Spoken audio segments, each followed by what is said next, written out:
அனைவருக்கும் வணக்கம். Agathiyan academy 1/2/2019 February 2019 10ஆம் நாள் கவுன்சிலிங் முடிவுகள் டைப்பிஸ்ட் TNPSC குரூப் 4.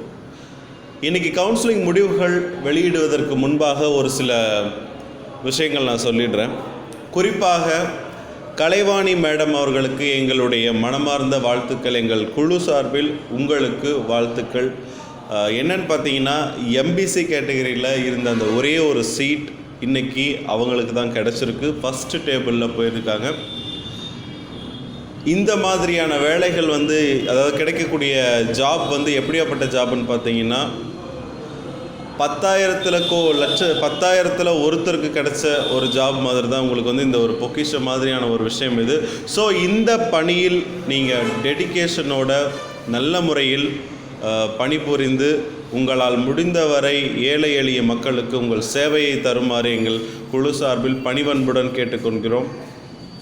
அடுத்தது பார்த்திங்கன்னா, முக்கியமாக TNPSC படிக்கிறவங்களுக்கு உங்கள் அனைவராலும் என்ன உதவி செய்ய முடியுமோ அதை செய்யுங்க. ஸோ வேலைக்கு நம்ம போகிறது மட்டும் ஒரு பெரிய சாதனை கிடையாதுங்க. நம்மளால் ஒரு 4 பேர் பயனடைஞ்சாங்களா, அவங்களுக்கு என்ன பயன் கிடச்சது அப்படிங்கிறத ஒரு விஷயத்தை யோசித்து உங்களால் முடிஞ்ச வரைக்கும் உங்கள் நண்பர்களுக்கோ உங்களுடைய உடன் பிறந்தவர்களுக்கோ இல்லை உங்களுடைய கூட படிக்கிறவங்களுக்கோ யாருக்குனாலும் சரி, நான் ஜாப் போயிட்டேன், நீங்கள் ஜாப் போயிட்டா கூட படித்தவங்களையோ கூட இருந்த நண்பர்களையோ யாரும் மறந்துடாதீங்க. ஏன்னா நீங்கள் ஜாப் போகிறதுக்கு அவங்களும் ஏதாவது ஒரு விஷயத்தில் ஒரு காரணமாக அமைஞ்சிருப்பாங்க. நானும் என் ஃப்ரெண்டும் படித்தோம் சார், நான் போயிட்டேன், என் ஃப்ரெண்டு போகல, ஸோ அவனுக்கு திறமை இல்லை, இந்த மாதிரியான தாட் யாருக்கும் வர வேண்டாம். கண்டிப்பாக நீங்கள் ஜாப் போயிட்டீங்களா, உங்கள் நண்பனையும் படித்து ஜாப் வாங்கு, நான் உனக்கு என்ன எப்போ ஹெல்ப் வேணுமோ என்கிட்ட கேளு, நான் செய்கிறேங்கிற ஒரு நீங்கள் கொடுக்கக்கூடிய அந்த பாசிட்டிவான தாட்ஸ் மட்டும்தாங்க அவரை அடுத்த லெவலுக்கு கொண்டு போகும். ஸோ உங்கள் அனைவருக்கும் எங்களுடைய வாழ்த்துக்கள். இன்றைய முக்கிய சிறப்பு அம்சம் என்னன்னு பார்த்தீங்கன்னா, பட்ஜெட் தாக்கல் பண்ணியிருக்காங்க. இந்த மோடி அவர்களின் அரசாங்கத்துடைய கடைசி இடைக்கால பட்ஜெட் 2019 மற்றும் 2020க்கான பட்ஜெட் தாக்கல் செய்யப்பட்டுள்ளது. தாக்கல் செய்தவர் யாருன்னு பார்த்தீங்கன்னா, பியூஷ் கோயல். இவர் இதுக்கு முன்பு பார்த்திங்கன்னா ரயில்வே துறை அமைச்சராக இருந்தார். நம்மளுடைய முன்னாள் நிதி அமைச்சர் திரு அருண் ஜேட்லி அவர்கள் உடல்நல குறைவின் காரணமாக அந்த அமைச்சர் பதவியிலிருந்து சில காலம் விலகி இருப்பதன் காரணமாக இந்த பதவி பியூஷ் கோயலுக்கு அளிக்கப்பட்டுள்ளது. ஸோ அவர் தான் இந்த இடைக்கால பட்ஜெட்டை இறுதியாக தாக்கல் செய்தவர். இந்த இடைக்கால பட்ஜெட் குறித்து ஒரு சின்ன அலசல் நம்ம அடுத்த வீடியோவில் பார்ப்போம். அதுக்கப்புறம் பார்த்திங்கன்னா, செகண்ட் ஃபேஸ் கவுன்சிலிங் பற்றி கேட்டிருக்கீங்க, அதற்கான வீடியோவும் கொடுக்கப்படும். அதுக்கடுத்தது ஆர்டர் எப்போ வரும்னு சொல்லி கேட்டிருக்கீங்க. நான் ஆல்ரெடி ஒரு வீடியோவில் சொல்லியிருப்பேன். லெட்டர்ஸ் டிஸ்பேச் ஆகிடும், அதாவது பிரிச்சுட்ருக்குறாங்க. அது பிப்ரவரி முதல் வாரத்துலேருந்து டிஸ்பேச் ஆகிடும்னு சொல்லியிருந்தேன். ஸோ டிஸ்பேச் ஆக ஆரம்பிச்சிருக்கு. லெட்டர் கம்ப்ளீட்டாக பிரிச்சிருக்காங்க. ஜூனியர் அசிஸ்டண்ட்டுக்கு மட்டும். டைப்பிஸ்ட்டுக்கு ஜூனியர் அசிஸ்டன்ட் ஜாயின் பண்ண அடுத்த ஒரு 2 வாரங்கள் 3 வாரங்கள் கழித்து தாங்க வரும். ஸோ இப்போது கொஞ்சம் பொறுமையாக இருங்க. ஆக்க பொறுத்தவர்கள் ஆரவம் பொறுக்க வேண்டும். ஸோ இன்றைய TNPSC குரூப் 4 கவுன்சிலிங் பொறுத்த வரைக்கும் ஆல்ரெடி பார்த்திங்கன்னா எல்லா போஸ்டிங்கும் mostly BC MBC special category தவிர்த்து BC MBC ஜென்ரல் டர்னில் சீட்ஸ் முடிஞ்சிருக்கு. அதே மாதிரி ஜென்ரல் டர்னில் இருந்த 183 சீட்ஸ் ஹோல்ட் பண்ணியிருக்காங்க. எக்ஸ் சர்வீஸ் மேலே 22 சீட்ஸ் ஹோல்ட் பண்ணியிருக்காங்க. இதில் பார்த்திங்கன்னா ஸ்பெஷல் கேட்டகரி பொறுத்த வரைக்கும் எந்த ஒரு பெரிய மாற்றமும் கிடையாது. டெய்லி ஒரு சீட்டு 2 சீட் இந்த மாதிரி தான் போயிட்டுருக்கு. பொறுத்திருந்து தான் பார்க்கணும். ஏன்னா இனிமேல் தான் இந்த மண்டேக்கு மேலே தான் ஸ்பெஷல் கேட்டகரி ஆகட்டும், SC ST ஆகட்டும் கொஞ்சம் சீக்கிரமாக போகும். எக்ஸ் சர்வீஸ் மேன் பொறுத்த வரைக்கும் ஜென்ரல் ஆல்ரெடி முடிஞ்சிருச்சுன்னு சொல்லிட்டேன். BCக்கும் ஆல்ரெடி முடிஞ்சிருச்சு.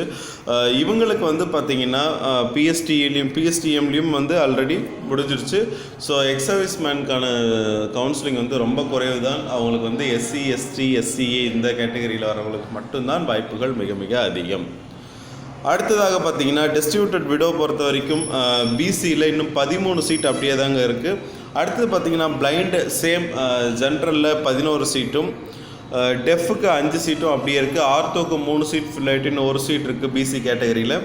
அடுத்தது பார்த்திங்கன்னா மல்டிபிள் டிசேபிலிட்டிஸில் பிசியில் இன்னும் 1 சீட் கூட ஃபில் ஆகலை.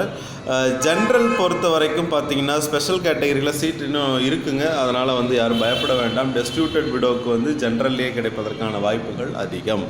அடுத்தது பார்த்திங்கன்னா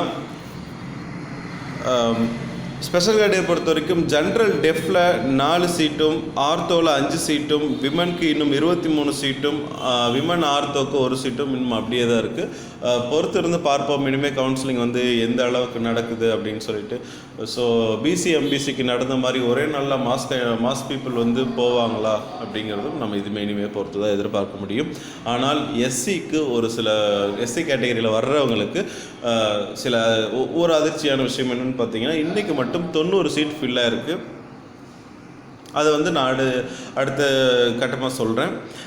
பிசிஎம் பொறுத்த வரைக்கும் ஜென்ரலில் இன்னையோட சேர்த்து 9 சீட் போயிருக்கு. ஸோ இன்னும் 40 சீட் இருக்குது. அதுக்கடுத்தது பார்த்திங்கன்னா விமனுக்கு 13 சீட்டும், டெஸ்டியூட்டட் விடோக்கு எந்த ஒரு சீட்டும் ஃபில் ஆகலை. எக்ஸ் சர்வீஸ்மேனுக்கு 4 சீட் அப்படியே தான் இருக்குது. பிளைண்டுக்கு 1 சீட் அப்படியே தான் இருக்குது. ஜென்ரல் பொறுத்த வரைக்கும் பிஎஸ்டிஎம்மில் 14 சீட் ஃபில் ஆகிருக்கு. விமனுக்கு பிசிஎம் ஜென்ரல் பொறுத்த வரைக்கும் 14 சீட் அப்படியே தான் இருக்குது. விமனுக்கு 4 சீட் இருக்குது. ஸோ பிசிஎம் கேண்டிடேட்ஸ் இனிமேல் தான் உங்களுக்கான கவுன்சிலிங் தொடங்க போகுது. இது வந்து நிரந்தரம் கிடையாது. மேலும் இந்த கேண்டிடேட்ஸுடைய எண்ணிக்கை அதிகரிக்கும். எம்பிசி பொறுத்த வரைக்கும் ஜென்ரலில் டெஸ்டியூட்டட் விடோ இன்னும் 11 ரேங்க் இன்னும் 11 வேக்கன்சிஸ் அப்படியே தான் இருக்குது. எக்ஸ் சர்வீஸ்மேன் ஆல்ரெடி முடிஞ்சிருச்சு. பிளைண்டுக்கு இன்னும் 6 சீட்டும், டெஃபுக்கு 4 சீட்டும், ஆர்த்தோக்கு 13 சீட்டும், விமன் பிளைண்டுக்கு இன்னும் 1 சீட்டும் இருக்குது. அதாவது ஜென்ரல் கேட்டகரியில். பிஎஸ்டிஎம் பொறுத்த வரைக்கும் ஆல்ரெடி வந்து ஜென்ரலுக்கும் சரி விமனுக்கும் சரி எம்பிசியில் முடிஞ்சிருச்சு. டெஸ்டியூட்டட் விடோவுக்கு இன்னும் 2 சீட் இருக்குது. எக்ஸ் சர்வீஸ்மேன் பொறுத்த வரைக்கும் பிஎஸ்டிஎம்லையும் எம்பிசிக்கு முடிஞ்சது. ஜென்ரல் மல்டிபிள் டிசேபிலிட்டிஸில் ஒரே ஒரு சீட் இன்னும் அது அப்படியே தான் இருக்குது. பார்க்கலாம் யார் அந்த லக்கி பர்சன்னு. அடுத்தது எஸ்சி ஜென்ரல் பொறுத்த வரைக்கும் இன்றைக்கி மட்டும் 52 காலி பணியிடங்கள் நிரப்பப்பட்டுள்ளன. இன்னும் 121 காலி பணியிடங்கள் உள்ளன. விமன் பொறுத்த வரைக்கும் இன்றைக்கி மட்டும் 19 சீட் ஃபில் பண்ணியிருக்காங்க. இன்னும் 48 காலி பணியிடங்களும், எக்ஸ் சர்வீஸ் மேனில் 27 ஃபில் ஆகிட்டு இன்னும் 11 காலி பணியிடங்களும், டெஸ்டியூட்டட் விடோவுக்கு 1 சீட் தான் ஃபில் ஆகிருக்கு. இன்னும் 9 காலி பணியிடங்கள் உள்ளன. மற்ற ஸ்பெஷல் கேட்டகரி பொறுத்த வரைக்கும் எதுவுமே ஃபில் ஆகலை. எஸ்சி ஜென்ரல் பிஎஸ்டிஎம் பொறுத்த வரைக்கும் இன்றைக்கி மட்டும் 11 சீட் ஃபில்லாக இருக்குது. விமனுக்கு இன்றைக்கி மட்டும் 8 சீட் ஃபில்லாக இருக்குது. ஆக மொத்தம் எஸ்சி கேண்டிடேட்ஸ்க்கு இன்றைக்கி மட்டும் 90 சீட் ஃபில்லாக இருக்குது. இதே விஷயம் தொடர்ந்தால், இதே அளவு எண்ணிக்கை தொடர்ந்தால் 4ஆம் தேதி மாலையுடன் எஸ்சிக்கு முடிவதற்கான வாய்ப்புகள் மிக மிக மிக அதிகம். பொறுத்திருந்து பார்ப்போம். லேடிஸ்க்கு வந்து இதே நிலை தொடர்ந்தால் 5ஆம் தேதி வரைக்கும் கிடைக்கிறதுக்கான வாய்ப்புகள் உண்டு. ஆனால் மோஸ்ட்லி எஸ்சி ஜென்ரல் பொறுத்த வரைக்கும் நாளைக்கு அப்படி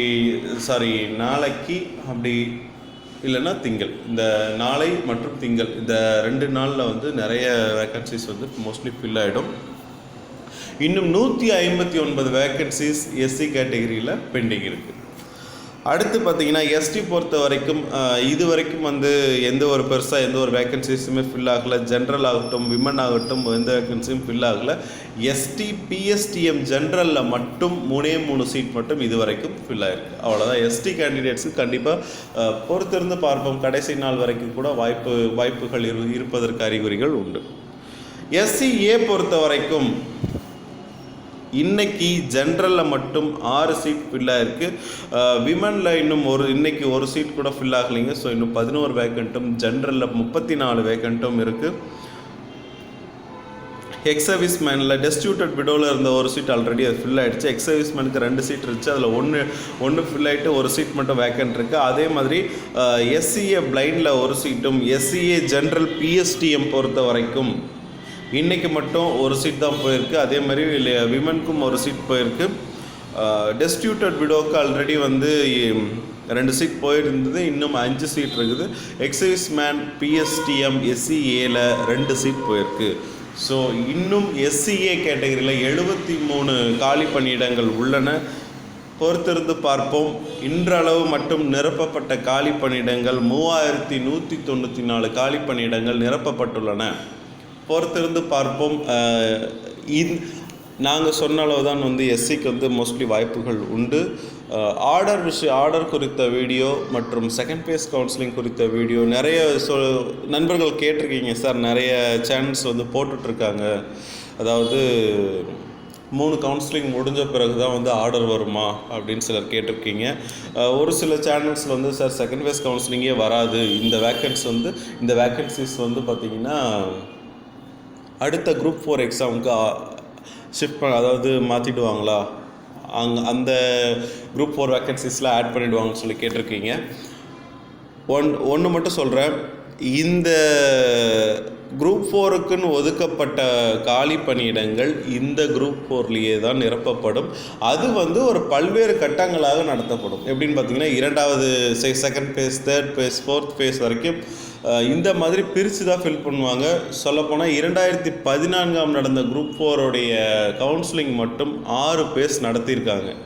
ஸோ இது அவ்வளோ லென்த்துக்கு போகாது. ஒரு 3 பேஸ் வரைக்கும் கண்டிப்பாக இந்த குரூப் 4 கவுன்சிலிங் எதிர்பார்க்கலாம். ஸோ யாரும் பயப்பட வேண்டாம் சார் செகண்ட் பேஸ் கவுன்சிலிங் வராமல் போயிடுமோ அப்படின்னு. கண்டிப்பாக செகண்ட் பேஸ் கவுன்சிலிங் உண்டு. ஸோ தொடர்ந்து இணைந்திருங்கள் அகத்தியனுடன். நன்றி, வணக்கம்.